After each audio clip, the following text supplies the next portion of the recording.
सोचा था कि 1 घंटा बोलूँ, तो अभी 1 घंटा तो वैसे मुझे मिल रहा है। तो I speak for an hour.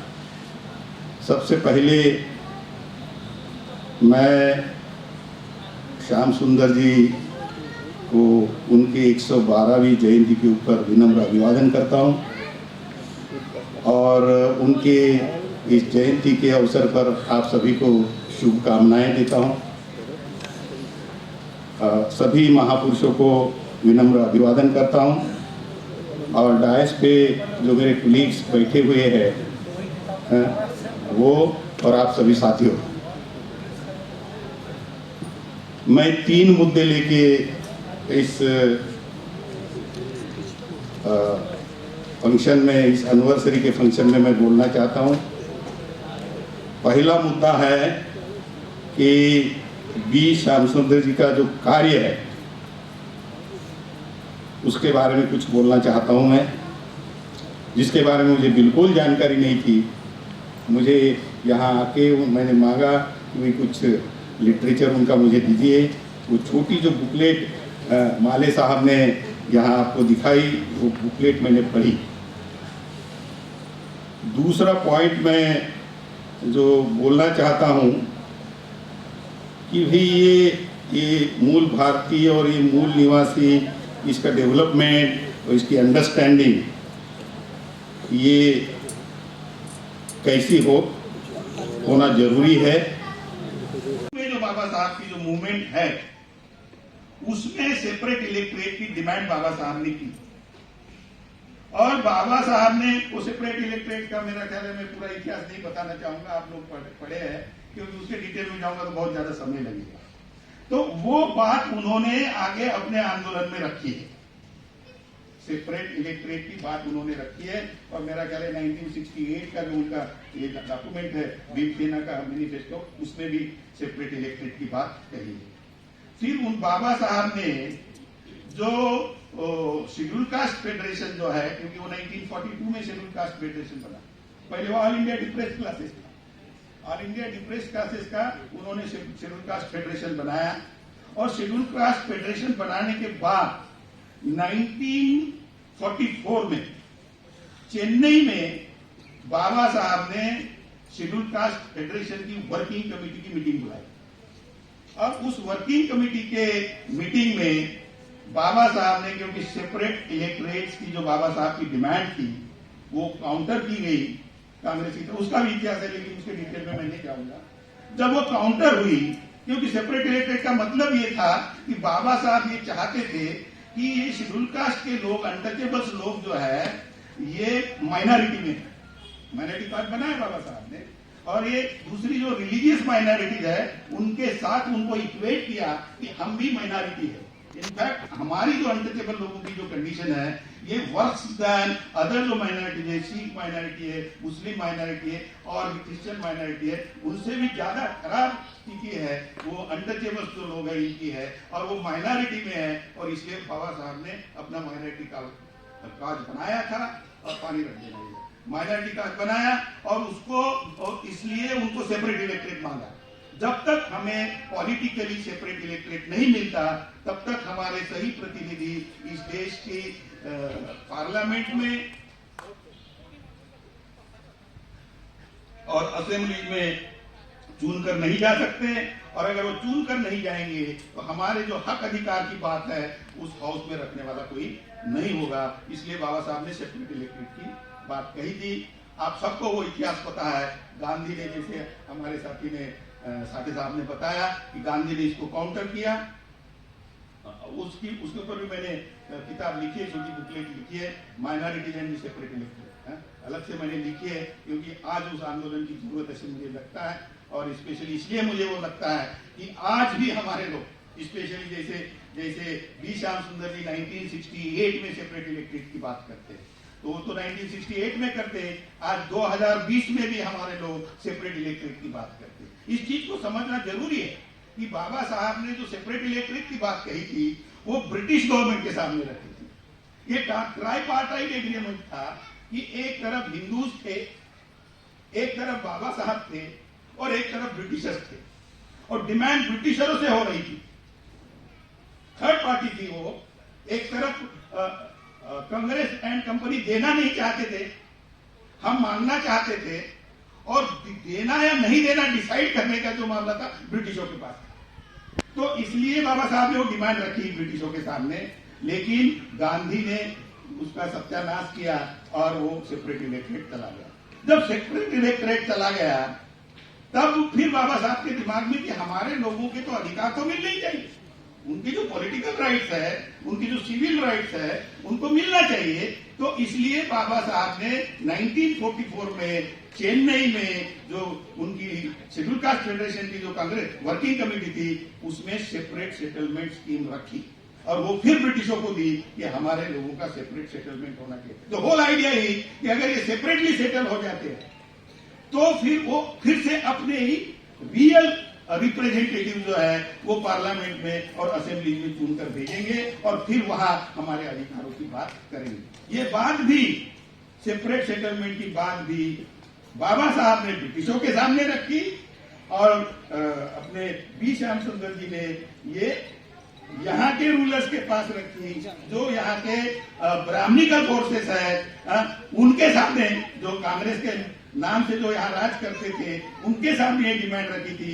ये पॉसिबल नहीं था और इसलिए मैंने अपनी जो बुकलेट लिखी है माइनॉरिटीज एंड सेपरेट इलेक्टोरेट, इसमें मैंने ये क्लियर किया कि बाबा साहब ने अपना आंदोलन जो है उसको व्यापक करने के लिए, और ये दोनों चीजें नहीं हो सकती।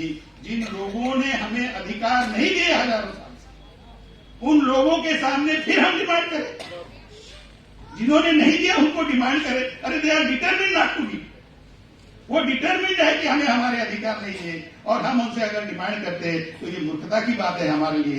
तो इसलिए इस चीज को समझना जरूरी है और इसलिए बाबा साहब ने, आप ये देखेंगे कि अपनी सेपरेट इलेक्टोरेट की जो बात है,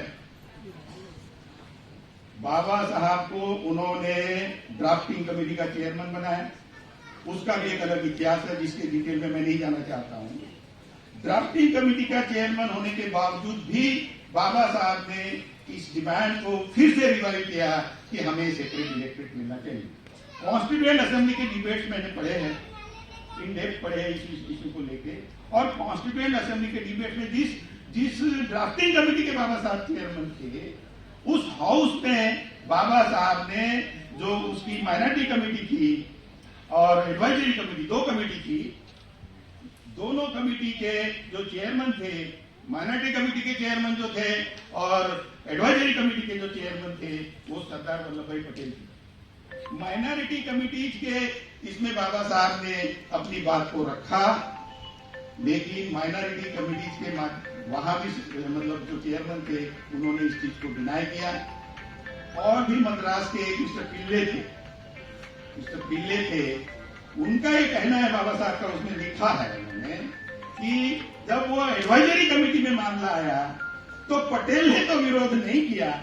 सेपरेट इलेक्टोरेट की मेरी जो बात है, इसको पटेल ने विरोध नहीं किया, लेकिन पिल्ले ने विरोध किया और पिल्ले कांग्रेस के टिकट पे असेंबली में चुनकर आए थे। ये कांग्रेस की स्ट्रैटेजी थी। ऐसा हो नहीं सकता कि पटेल देना चाहते और पिल्ले नहीं देना चाहता, क्योंकि पिल्ला था कांग्रेस का, पिल्ले जो था वो कांग्रेस का पिल्ला था और वो पटेल ने पिल्ले के माध्यम से विरोध करने का डिसाइड किया और ये दिखाने की कोशिश की कि वो मतलब हमारे सेपरेट इलेक्टोरेट के लिए राजी है, लेकिन वहां भी सेपरेट इलेक्टोरेट नहीं मिला। इसके बाद 1948 के जो बाबा साहब का लखनऊ का स्पीच जो है वो बड़ा इंपॉर्टेंट स्पीच है, आप सभी ने उस स्पीच को पढ़ना चाहिए। और उस स्पीच में बाबा साहब ने ये कहा कि अभी मतलब बड़ा अच्छा कोट है उनका कि मतलब शेड्यूल कास्ट और backward classes, I have virtually made them the rulers of this country. उन्होंने ये कहा है कि मैंने उनको इस देश के हुक्मरान बना दिया है, क्योंकि उनको अगर ये दो कम्युनिटी बैकवर्ड क्लासेस, मतलब बैकवर्ड क्लासेस और शेड्यूल कास्ट के लोग अगर इकट्ठा आ जाते हैं तो इस देश में शासन करने से उनको कोई भी नहीं रोक सकता। तो आप भी देखना चाहिए कि बाबा साहब ने अपनी पॉलिटिकल स्ट्रेटजी 1948 के बाद बदल दी। सेपरेट इलेक्टोरेट और सेपरेट सेटलमेंट ये पॉसिबल नहीं है, क्योंकि हम जिन लोगों ने इतने सालों से हमें नहीं दिया उन लोगों से हम फिर से डिमांड करने का कोई मतलब नहीं उठता। अब तो मैं दूसरा जो सब्जेक्ट है, क्योंकि मैं पहले इसमें ही जो हमारे बी श्याम सुंदर जी ने जो बातें रखी, इसके आज के परिप्रेक्ष्य में क्या मायने रखता है, इसलिए बातें मैंने यहाँ क्लियर करना जरूरी समझा। अभी मैं जो मेन मुद्दा है जिसके बारे में मैं आपको बताना चाहता हूं कि आफ्टर हम है कौन, हम कौन लोग हैं, हमें यही पता नहीं कि हम कौन है। क्या हम वो है जो दूसरे लोग हमें बोलते हैं? क्या हम अनटचेबल है? क्या हम खुद होके अनटचेबल बने? हाशमी साहब बताइए, अगर मुझे पूछता है कोई, हाँ भाई क्या बनना चाहते हो, ब्राह्मण बनना चाहते हो या अनटचेबल? हाँ ताराराम मीना जी क्या बनना चाहते हो? तो कोई अनटचेबल बनना नहीं चाहते। इसका मतलब हम खुद होके अनटचेबल नहीं बने। बाबा साहब की जो किताब है दी अनटचेबल्स में ये चीजें काफी क्लियर लिखा है। आप सभी ने पढ़ा होगा, नहीं पढ़ा होगा तो पढ़ना चाहिए। और उसमें हमें अनटचेबल बनाया गया। कैसे बनाया गया, क्या बनाया, बड़ी लंबी है, मतलब 60-70 पेज की किताबें पढ़ना चाहिए। तो हम अनटचेबल, उन्होंने हमें अनटचेबल बनाया, हम अनटचेबल बनना ही नहीं चाहते ना, हम अनटचेबल है। तो हमारी पहचान जो है अनटचेबल नहीं है, रियल से हमारी पहचान अनटचेबल नहीं है। तो फिर क्या हम शूद्र हैं? क्योंकि ये पहचाने जो है, ये पहचाने हमारे ऊपर थोपी गई पहचाने। अनटचेबल हमें बनाया गया, शूद्र बनाया गया। और शूद्र की क्या हालत मनुस्मृति में लिखी है आप सबको पता है। तो जो मनुस्मृति में शूद्र के बारे में लिखा है, क्या वो शूद्र हम बनना चाहते? जिनके साथ गैर बराबरी का व्यवहार, अभद्रता का व्यवहार, मतलब दुनिया भर की चीजें उसमें लिखी है, तो क्या ऐसे शूद्र लोग हम बनना चाहते हैं? इसका भी जवाब यह है कि हम शूद्र कभी भी बनना। इसका मतलब यह है कि शूद्र पहचान हमने खुद एडॉप्ट, हमें शूद्र, ये भी who were the Shudra and how have they become the fourth varna of the Aryan system. मतलब आर्यों की व्यवस्था के, यहाँ के नहीं। तो क्या इसका मतलब क्या है? आर्यों की व्यवस्था के अगर हमें शूद्र बनाया गया तो फिर हम यहां थे या नहीं थे? सवाल ये उठता है। तो फिर अभी मैं आपको थोड़ा सा और ज्यादा इतिहास में लेके जाना चाहता हूं। ये ब्राह्मणों ने इतिहास लिखा है कि आर्यों ने हमारे देश पर आक्रमण किया। आर्यों ने हमारे देश पर आक्रमण किया, ये हमने नहीं लिखा, हमारी तो पढ़ाई लिखाई बंद कर दी। तो ये उन्होंने कहा, उन्होंने हमारे देश पर आक्रमण किया, आक्रमण करके ये इतिहास है, वो जीते और हम हारे।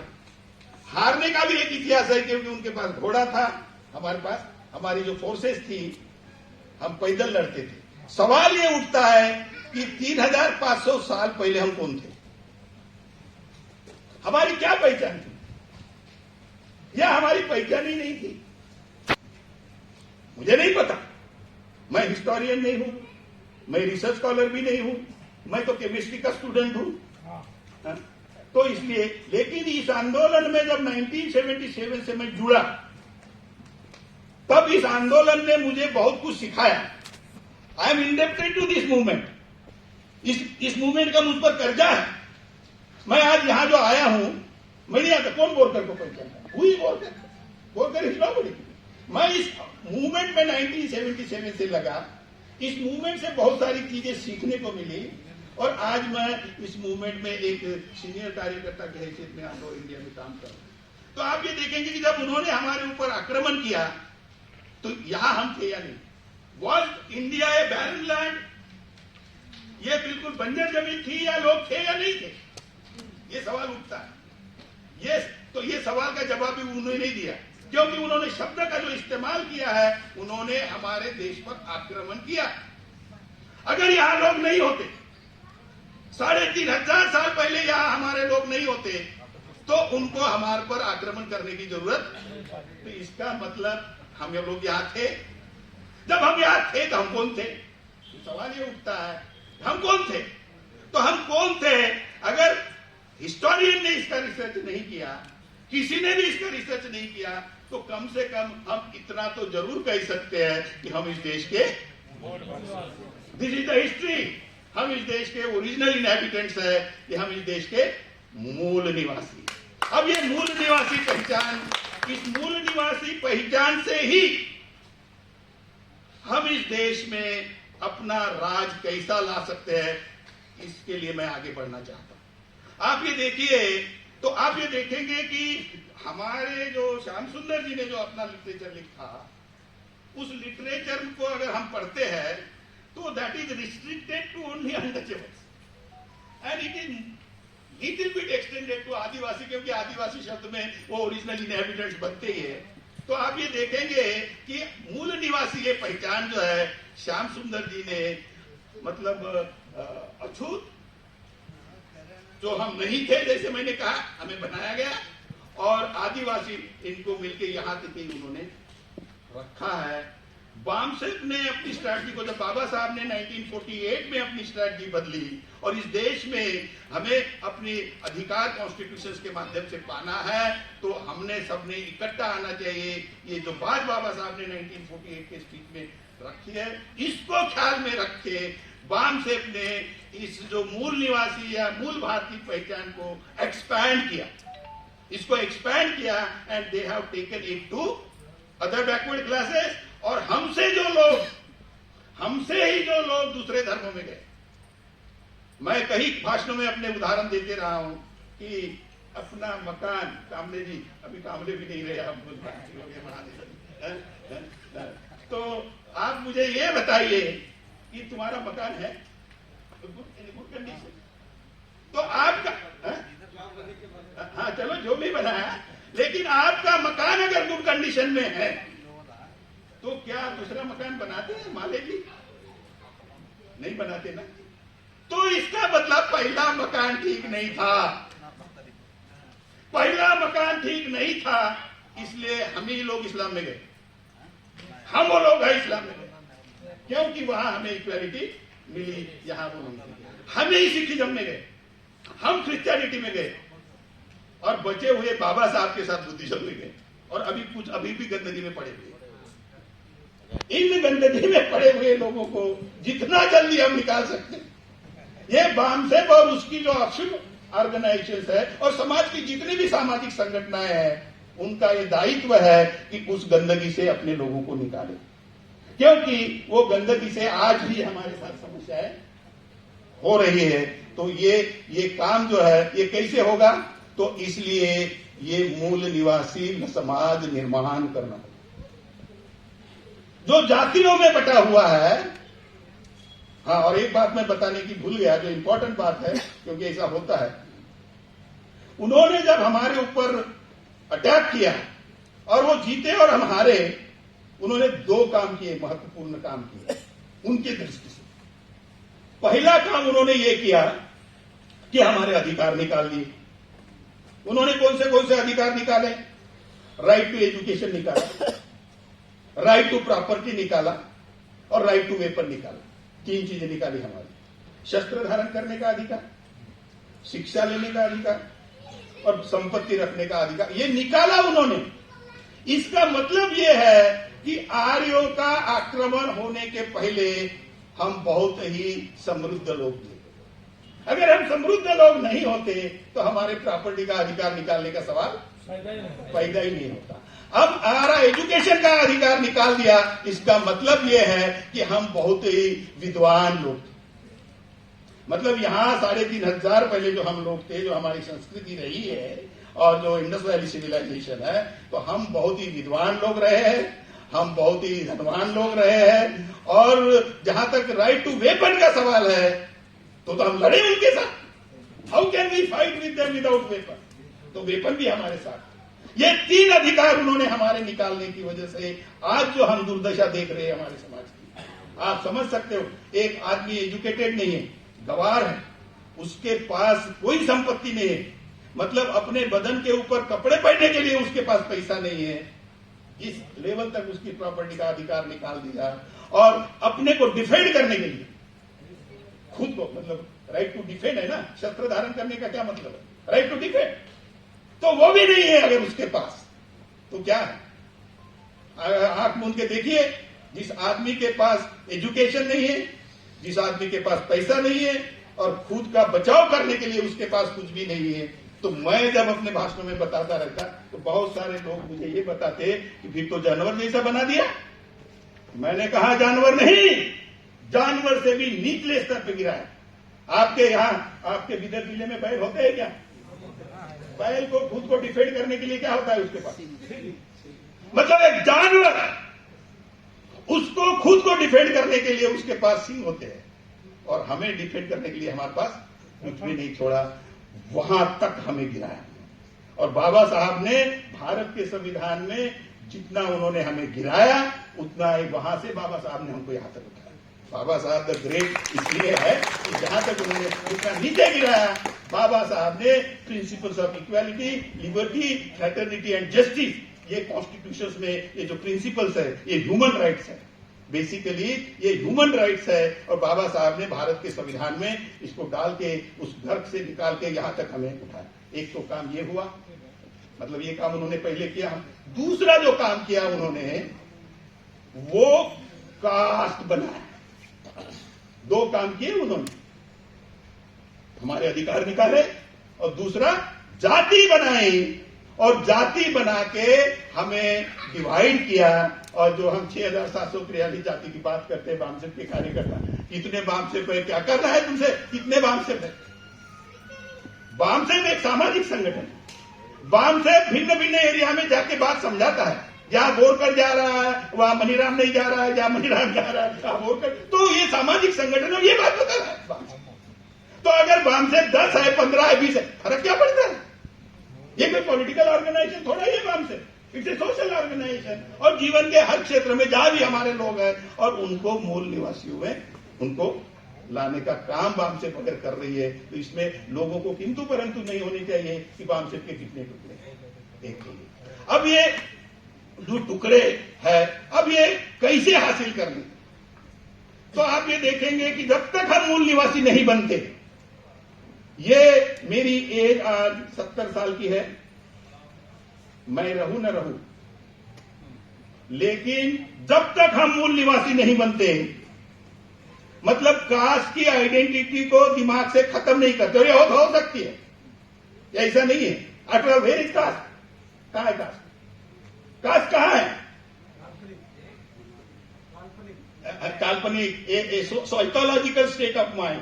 बाबा साहब ने इसको लिखा है, caste is a psychological state of mind है। ये मानसिक स्थिति है। ये कैसी बनी? ये कहां है? कास्ट को डिस्ट्रॉय करना है, कास्ट को डिस्ट्रॉय करना है। अगर ये साइकोलॉजिकल स्टेट ऑफ माइंड है, तो वहां कैसे गई? ये थी नहीं, तो ये गई कैसे वहां? कहां से गई? कौन बताएगा आप में से?